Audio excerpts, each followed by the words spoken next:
Chinese state-linked hackers breached the email accounts of U.S. Commerce Secretary Gina Raimondo and senior State Department officials in an attempt to gain access to sensitive information. In fact, the hackers infiltrated the accounts back in May, operating until the espionage campaign was discovered by Microsoft on June 16th. That was just a few days before Secretary of State Antony Blinken's trip to China.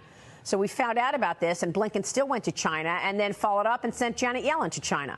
Meanwhile, FBI Director Christopher Wray warned yesterday about Beijing requiring American companies operating in China to host groups to monitor their compliance with the CCP rules. Watch this. When it comes specifically to the business community, while there's no law against joint ventures, the problem that we have is that the Chinese government all too often has exploited those joint ventures to then use them as ways to get improper access to companies' secrets and information. Do you find that they have stepped it up, though, to where they are, in essence, nationalizing U.S. companies quietly?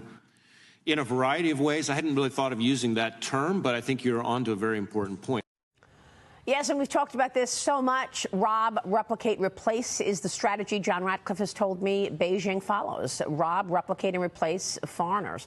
Joining me right now is Atlas Organization founder and the author of The Decisive Decade, Jonathan D.T. Ward, back with us. And The Decisive Decade refers to the decade that America and the West needs to act in response to China's aggression. Jonathan, good to see you this morning. Thanks very much for being here.